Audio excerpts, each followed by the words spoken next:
South Bay Tech Guru. I'm offering live interaction whenever it makes sense. Today, it looks like it's just shy of 3 p.m. on a Saturday afternoon. It's a bit cloudy, and I figured I'd give you an interaction. And I was thinking the other day I wanted to play a phone call that made sense, and I was just kind of being pulled in multiple directions so I can grab it and play it accurately. Anyway, but now I don't have a whole lot going on today, so I'm going to go ahead and play it. It's about 25 minutes long, and it makes sense, and then I'll articulate what how it all went down and the reasons for the conversation.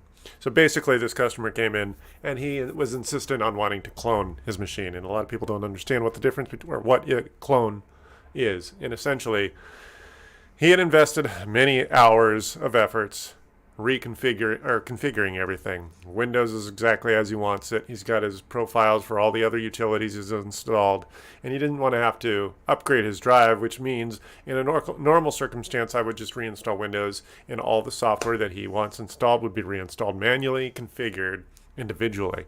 And yes, that does take time. A lot of people just are so frustrated with that. But most people are good with it and understanding that's what needs to happen. So this customer got what he wanted, and then he just had a few more questions after the fact. And I'm going to let that whole 24-minute phone call play. And then if there's any details that I can think of that were left out of that conversation, this guy called me several times. He was fairly diligent about wanting to understand what goes on, even though he was not particularly technical. So I'm going to go ahead and play this audio, and I'll chime in whenever it makes sense. Wish to be recorded, please disconnect at this time. Oh, this is Chris. Hi, Chris. It's Kyle. Yes. Hi there. So yesterday when I opened up, I was testing, making sure everything worked. I looked over. I went to my device manager in Control Center, and for some reason it shows my drives, my old drive, my 1 terabyte drive. I don't know how to fix that. I told you it's more reliable to just reinstall everything. You're going to have weird glitches and anomalies. There's nothing else I can do about that. Okay. You do have the 2 terabyte drive. Yeah. You can see that. Okay, so to clarify, I physically upgraded his machine from a 1 terabyte to a 2 terabyte by doing the bit for bit reproduction and then moving it to the 2 terabyte drive. So if you go into my, I don't know if I articulated this properly, but if you go into the Windows Windows Explorer, where you can see all your files under the C drive and all that, you will notice that he has a 2 terabyte drive and 2 terabytes of space that is usable. What he was confused about is he's in that situation where he knows enough to be dangerous, so apparently he was screwing around with the registry, and he saw references to the original OEM 1 terabyte drive. So he wasn't sure what was going on because he still saw references for the old hardware that was no longer physically installed in the machine. Yeah. So that's the downside of doing bit for bit cloning, because you're going to have weird anomalies, because you're going to have foreign hardware in there. There's just stuck registry entries that don't get undone when things change. Yeah. Nope, there's no way to fix it other than start over. Yeah. Okay. Yeah. Okay, so basically, technically, you can run some registry cleaners to potentially get rid of some of the residue left behind by the utilities or hardware that was once installed in the machine. But I'm not going to recommend one, and then he can't boot his machine because he breaks the registry. So a registry is a database in Windows that contains technical settings that aren't necessarily available to the end user through a GUI. That's basically what it is. You can modify it if you're savvy enough. You can use what's called the reg editor, the registry editor. But yeah, even I don't want to mess around with that. And a more technical person can mess around with it if they want. Just know that it's easy to accidentally break something and then suddenly you no longer can boot. So I generally tell someone not to mess with the registry, even if it might actually fix their system, and why I'm quick to just back away. All right. I personally reinstall my stuff every 6 months anyway, just to clean up the system. You're going to accrue damage and just you got all sorts of legacy hardware and code in Microsoft Windows. So just because it's a huge company, it's a factory mass-produced operating system,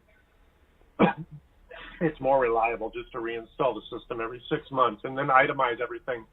And then you can save profiles. I know it's frustrating to have to do Oh my God. OBS.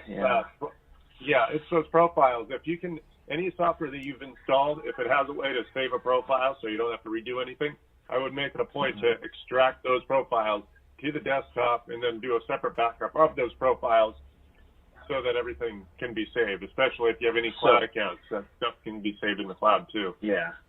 So is it better to like get like a backup like C drive or something like that to back up all those user profiles and everything?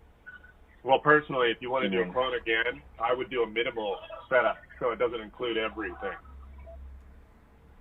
So Okay, so what I mean by that is these days you got utilities like Dropbox and all sorts of other free smaller utilities that are being updated all the time. So what the problem is if you rely on a clone that includes a piece of software like Dropbox or whatever, a year from now, that is going to be such a legacy installation of Dropbox that you're going to have reliability issues, because quite literally the software that's included in what we're creating as our clone that is all inclusive and has all the utilities, if that software is allowed to become so out of date that it can no longer communicate with the servers at, let's just say, Dropbox, then you're stuck. And then you get that legacy software stuck in the machine. And then you got to do hopefully a full install of the latest version. And hopefully it won't conflict with the 1, 2, 3, or 4, 5-year-old installation of Dropbox or whatever other software that was included in the clone. So when you install something, you just have to understand that your updates are always available to you. And if you don't do that and you allow it to get too out of date, that could be also problematic. by minimal, you mean like just keep like only the programs? Yeah, so only the programs, and maybe not your data, and then maybe with or without certain configurations. So basically, what I would probably recommend is setting up a clone with nothing but the software you want installed, and then you save the clone for future use. So that way you don't have to worry about any configurations. You get all your configurations as you want, and that's when you do the clone, but minus any data that you've added. So getting like a separate drive and then just cloning everything, cloning it back up with like just minimal data. Yeah. Is what you're saying. Yeah. Yeah. So like just my main Microsoft account data, my OBS That data. you got a virus. That's also another argument for cloning. If you did get a virus, you'd be able to refer to the one that's more minimal. Minus the Because virus. if you do encapsulated, go ahead.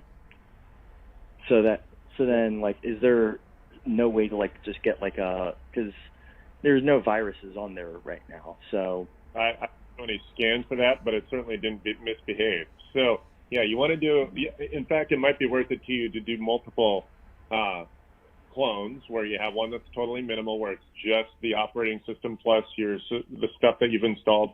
Maybe one with some of your data or with some of your I don't have like multiple drives just sitting around though. That's Yeah, I don't think he's got a fairly hefty machine. I think his video card was probably, what was it, the 3070 something? It was a hefty video card. So he's got some money into this machine. So I'm thinking he has a couple $100 to spend here and there.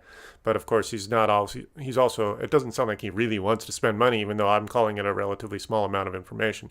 That's why trying to figure out what an amount of money someone is willing to spend on what is kind of hit and miss. I have to sometimes figure out, or I have to be articulate about why they need to spend money where, because sometimes they misprioritize where that money ought to be spent. And obviously he's got some money in an expensive video card. It probably is worth about $1,500 or more. So when I see something like that, I just assume, okay, well, maybe he's got the budget to back up and make multiple backups that are slightly different. And if I educate him about how that is, and if I'm articulate about why, that might be something he wants to consider. And obviously he's got so many hours of invested efforts into setting everything up. I understand his frustration. He doesn't want to have to reinstall Windows, reinstall any other software. That takes all sorts of effort just to reconfigure. I'm trying to get multiple drives, so that's just. If you had the budget and you were willing to go there, I'm just saying you couldn't go that far. Mm-hmm. Yeah. Me personally, I don't clone my stuff. I just bite the bullet. I save profiles whenever I can, so I can extract that profile and just upload it to the software I install, so I don't have to reconfigure anything that's sophisticated. Or if it's cloud-based, so I log in and save all my settings to the cloud. All right. I don't use Microsoft Cloud just because I already have like a OneDrive. Well, OneDrive is the Microsoft Cloud. Account, and so it's just been a pain, like getting all my data like copied over to OneDrive. So I've had to stop that. I'm sure you. Yeah, I think he's a little flustered about how his data is configured. So. I just had to like disable OneDrive because it's just like, and now it's a pain where it just muddles up my data then. So. Yeah, it also might, like, I know we stopped that bit for bit clone of the data drive, but the clone of the data drive it might be worth doing a clone of your data also. The reason I was able to do it so much faster is because you had a working system. If you have to boot of something that's not booting, then it's just going to take a lot more time. But my point is data transfer. We had some a hiccup about Confusion because he had a mechanical drive and he swore he was booting off of it. So I was trying to boot or do a mirrored image of that drive, which now there's a subsequent conversation that we had that I don't think was included in this, but he eventually told me that he thought his mechanical drive was failing, which ultimately is probably why when I tried to clone his mechanical drive, in which he was insistent that he was booting off of, ultimately we realized that's not the case. But anyway, let's just continue. Time can take a lot more time than doing a bit for bit installation. So again, yes, this saves time and it can save effort in reconfiguration. Mm-hmm. So would you? Yeah. So I if I had the budget, would it better to just get like a whole C drive, like one of those desktop like backup drives, or? Well, I would have as many backups as you're willing to throw money at. I know it's frustrating, but I tell people to have at least two hardware backups as well as a cloud backup, because a cloud backup can still be compromised with a virus. A few years ago, it was a real common virus to have your stuff virus infected with a malware that would, encrypt your data. Hey, how are you? Hey. You're live on YouTube, by the way. My phone just happened to be on in the mixer. Oh, that's cool. So what's going on? Well, I wanted to do your graphic. Cool. I wanted to make sure that you were available. Yeah, I am. You know, I was thinking you could maybe you could scan my computer. Sure. What do you want to scan it for? Viruses or what? Yeah, and to look at the drive and stuff. All right. Sure. And I'm in the middle of also making bread, but you know. Let me call you. I'm actually playing a recorded phone line. Let me call you back after it's done in about 10 minutes. Good. All right. Cool. Thanks. Okay. All right. Bye. Yeah. So your backup service, it's only going to back up encrypted data and not really protect you. So the only way you'd be able to refer to a safe place or a safe restore is if it's physically not attached to the machine at the time you got infected. So having like more portable drives. Yeah. Then. Yeah, I would use some sort of backup, Microsoft backup, or manually back up your data. Drag it over once a week, once a month, once every 6 months, as often as you think it's worth it, and just date it. So it sits on a shelf somewhere, not attached, and physically impossible to infect. And just do it twice, and that way you always have one plugged in, and you always have one sitting on a shelf somewhere. All right. I mean, I'll definitely look at investing into bigger, like, portable drives of like 4 terabytes or so, like desktop hard drives, or well, I would portable. take notes of what you have configured, and maybe even physically date that note so that you know exactly what you did. So that way, when you have to rebuild the system, you can at least have that at your site and not worry about missing something until the last minute. Mhm. So Yeah. yeah, you're going to have weird little registry anomalies because it's not a technical Windows installation. We did a bit-for-bit copy, and then that drive didn't get its normal installation. You have leftover registry content looking for a drive that's now missing. Yeah. So I'm trying to figure out how to like get all that fixed, like the registry, Yeah. and if it's better to just clear all that. Yeah, I think this guy knows enough to be dangerous. So he was screwing around in the registry, found references for the original 1 terabyte SSD, and yeah, that's where he is. You could potentially do that, but there's utilities that could also potentially damage Windows, and then suddenly your machine. I mean, you always get a warning about messing with the registry, potentially kill it from boot. So you could also that's one example where you can actually save of the registry in case you make that sort of mistake also. So I don't know that it's going to be a huge. I wouldn't worry about it too much because that's one of the very few things that you're going to have to worry about. It is just one piece of hardware, but you are just True. like that. Yeah, just small stuff like that. So Yeah. yeah, I don't know. I'm looking into it. I'm seeing about getting multiple backup drives. But I'm just trying to figure out how I would even go about that. The last thing I want to do is clear every single thing that I've worked my butt off to, for my system. And I'll say backup just in case something terrible happens, like a robbery or a plumbing nightmare or an electrical nightmare. You just want to be able to have something that's not physically at your side in case it happens. True. All right. I'll work on that. Yeah. It sounds like you got a full workable system, but the registry is going to just show a little bit about that physical drive. The old drive that was in there is no longer physically existing. Yeah. So, I don't know. I'll figure out how to, that's just like something that I'm worried about because in terms of like with the registry in case like any, I'm doing that's why you need data. That's why you need a backup anyway. Mm-hmm. So, I'll get a backup and everything. Yeah. But like, well, I'm trying to figure. You have the budget. I know it can get expensive. It's about $100 per terabyte. But just go ahead and back up a bit per bit copy with certain levels of setup. Not necessarily just obviously it's pointless to do nothing but Windows, but you do Windows with nothing but the software you need. Like I understand your games could be tens of gigs worth of data, and it takes maybe literally an hour or two just to install a game. So once you pack up a game, or once you pack up a drive with several games, do a bit-for-bit clone of just those games. And would it be better to do it on a portable SSD or like on a portable hard drive? Well, I would probably, at this point, you saw my little adapter. I can turn an internal M2 SSD into a USB drive. You can do it that way. So that way, you could use that as your storage. And then when you're ready, boot off of it, whether it's the same size as the one inside or bigger. All right. I'll definitely look at that. Yeah, I don't know what your budget is or how much money you're willing to spend my at it. budget is really...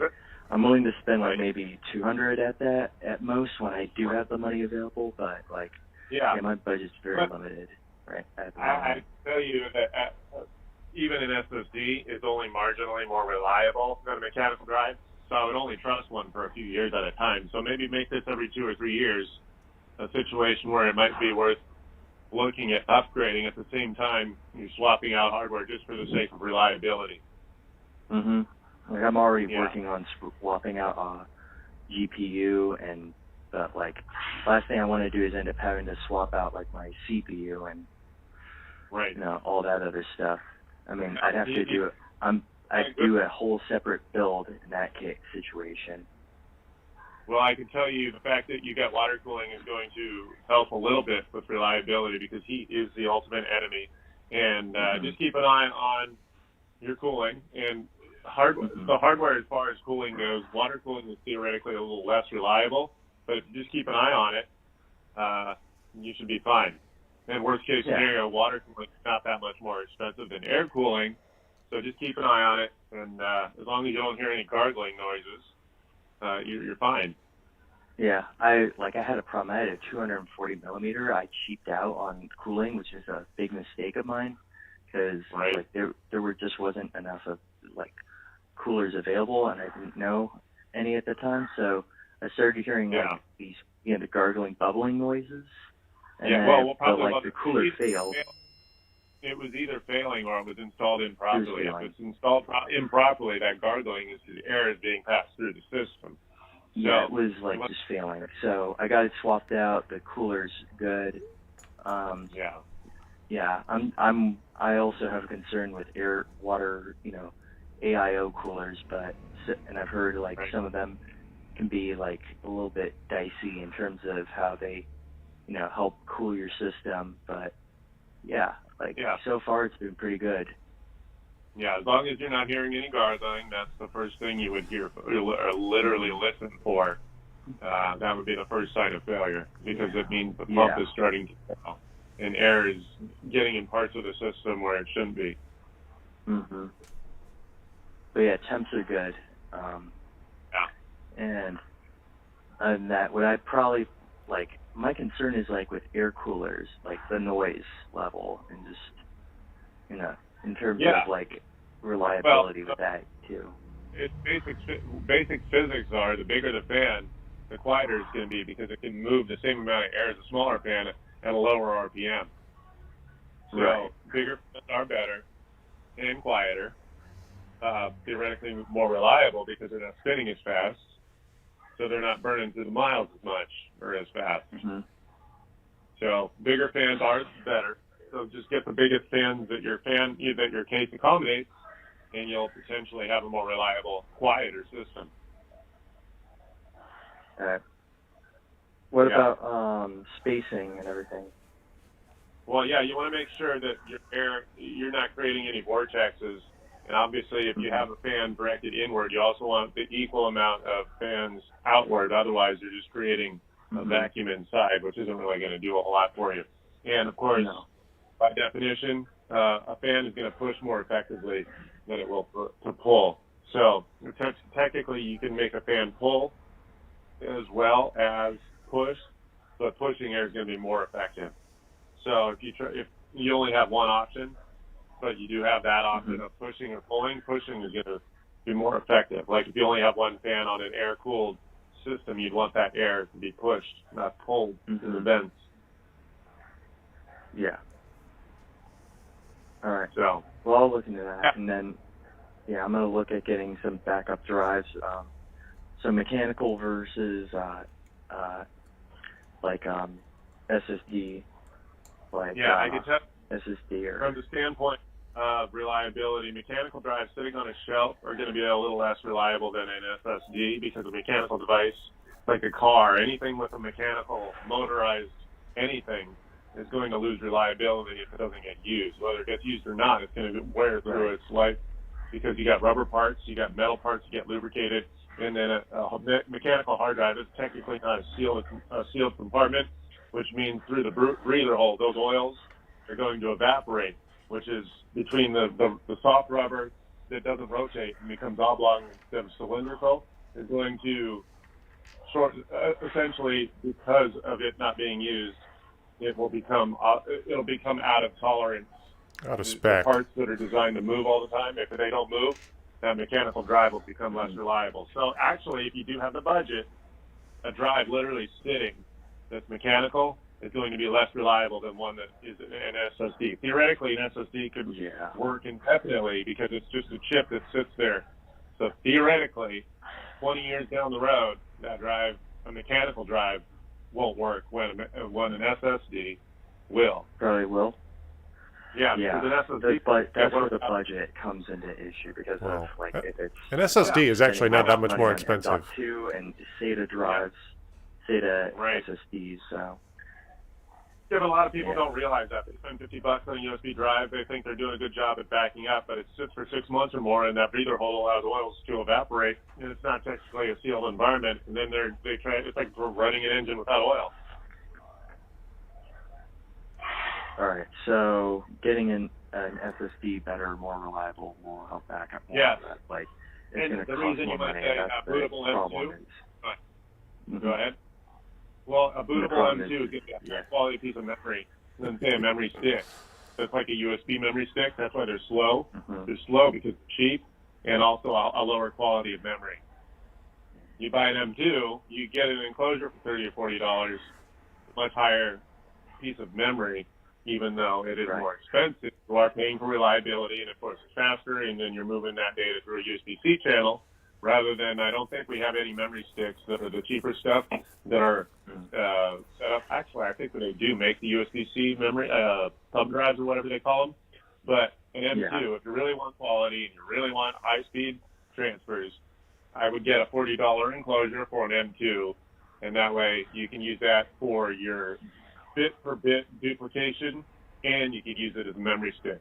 I know that starts to get a little bit up in the price, but if you're really an enthusiast and you really want to be reliable about not losing data, I would be Yeah. redundant about that. It's like an All insurance right. I'll look policy. into that.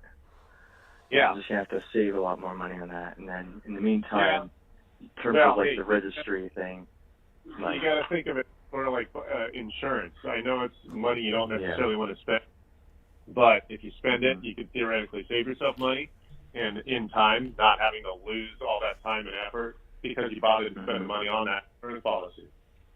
yeah. Yeah. So in the That's meantime, it. with the I'll Policy. work. If I do get one, would it be able to back up bit for bit, and then being able to fix that whole registry error, like Right. so that like it registers my hardware? Yeah, I don't think he's understanding the concept of what's going on here. The bit-for-bit copy is an all-encompassed duplication of everything intact on the hard drive. And that's what he wanted, so he didn't have to reinstall anything. But what he's not understanding is that the registry has retained data from the physical drive we did the upgraded migration from. So I don't know that he ended this call with an understanding of what's going on, or that that system is currently and will be stuck with that amount of data in the registry, which frankly is not a huge deal. But I understand why he's frustrated and not understanding what's going on. This call is being whoops, no. This call is being recorded. Oops. Did I accidentally swipe? Let's see here. Water, AIO coolers, and I've heard like some of them. And quieter, theoretically more reliable. Technically, you can make a fan pull. Oh, that's Essentially, because of it not being used, it'll become out of tolerance. never The close parts to where that I are was. designed to move all the time, if they don't move, that mechanical drive will become less reliable. So actually, if you do have the budget, a drive literally sitting that's mechanical You is said going to be this. less reliable than one that is an SSD. Theoretically, an SSD could Yeah. work indefinitely because it's just a chip that sits there. You really want quality and you really want high-speed transfers. There we go. I would get a $40 enclosure for an M2. I accidentally And that way restarted you the can use phone that call. for Sorry. your bit-for-bit duplication, and you could use it as a memory stick. I know that starts to get a little bit up in the price, but if you're really an enthusiast and you really want to be reliable about not losing data, I would be Yeah. redundant about that. All right, So- I'll look into that. Yeah. I'm just gonna have to save a lot more money on that, and then in the meantime, in terms Well, of like hey, the registry thing, You got to think of it sort of like insurance. I know it's money you don't necessarily want to spend, but if you spend it, you could theoretically save yourself money, and in time, not having to lose all that time and effort because you bothered to spend the money on that insurance policy. yeah. Yeah. So in the You have to think meantime, with the about- I'll policy. work. If I do get one, would it be able to back up bit for bit, and then being able to fix that whole registry error, like Right. so that like it registers my hardware? If like you the do new a drive bit for bit, to be a minimalist about it, and don't just do an all encapsulating. You could do an all encapsulating everything bit for bit copy, but what you don't want is to bring along a bunch of errors. See, one of the things is if we do it, like one of the reasons I think that the first attempt at doing a bit for bit copy was taking so long is because that mechanical drive might actually it might be failing because mechanical drives Oh, no. normally they start to fail. They are magnetic devices, they're motorized devices, and if you have any failing parts of the drive, you can take those physical hardware failures, and because it's a hardware failure that's also software, you're physically making those hardware failures software problems in the future. So let's say you did a bit for bit. This is why you want to do this. Okay, part of what I was trying to say, I'm not sure I was totally articulate in trying to explain this, and I don't think he was quite grasping what I was saying.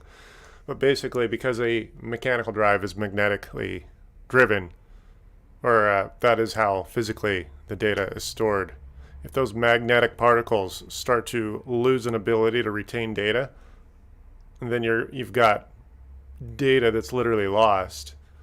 And if that data is lost, it's recorded as part of the bit for bit duplication that gets copied over to the new drive.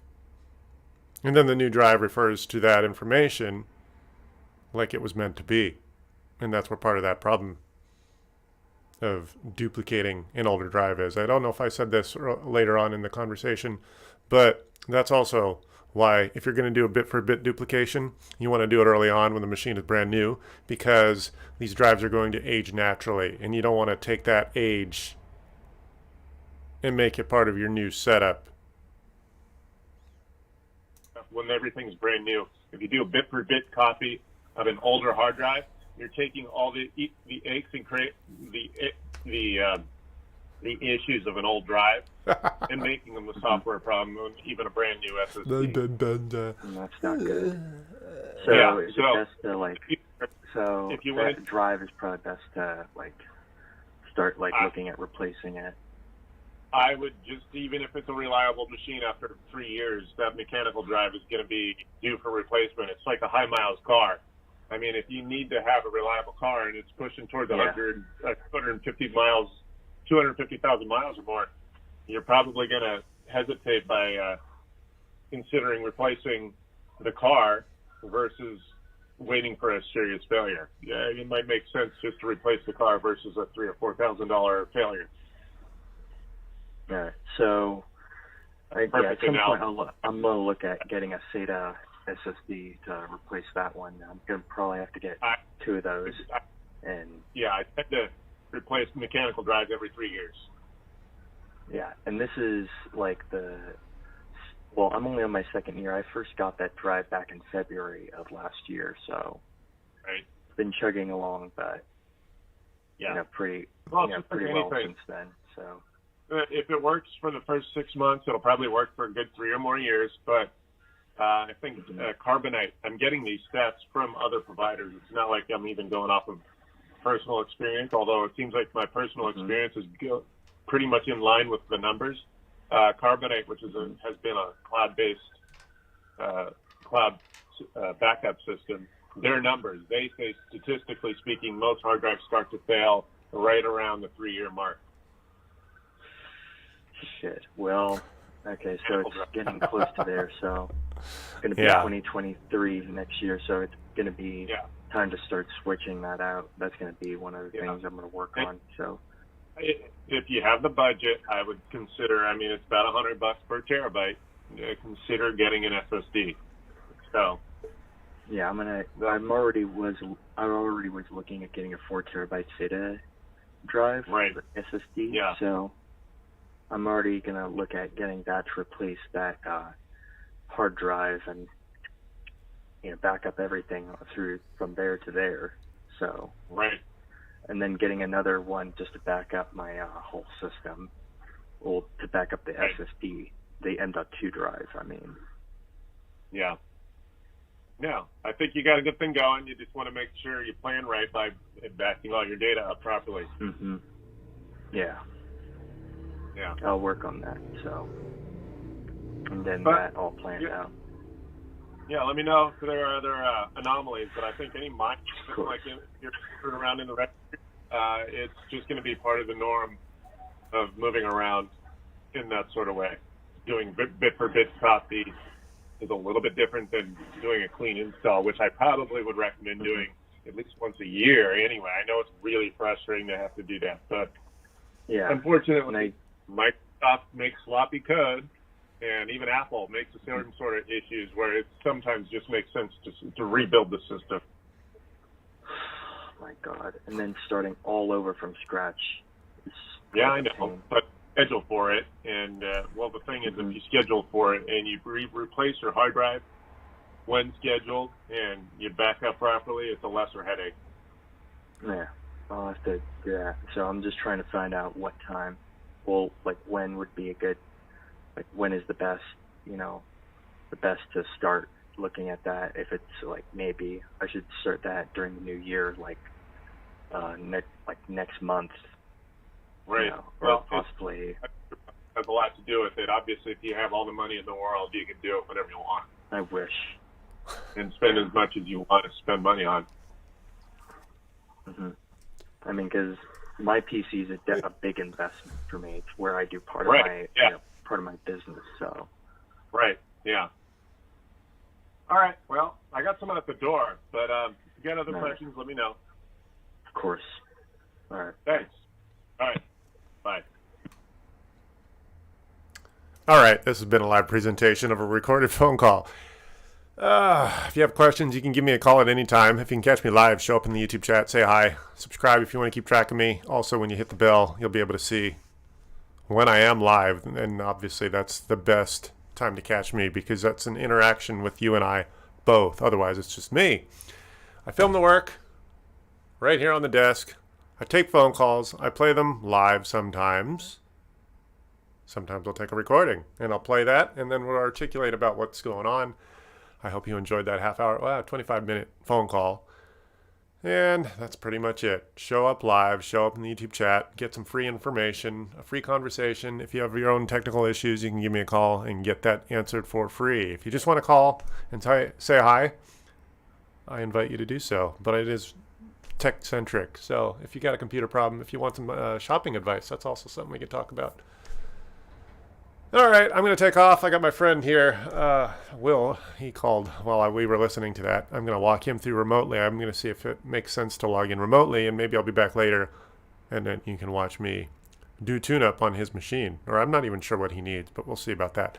855-434-8787. If I'm not here, I'm getting paid to be somewhere else. If you want a conversation and I'm not live on YouTube, that's also fine because obviously I do record my phone calls. I might take an in-depth conversation and play it later, just like I did today. Show up, say hi, 855-434-8787.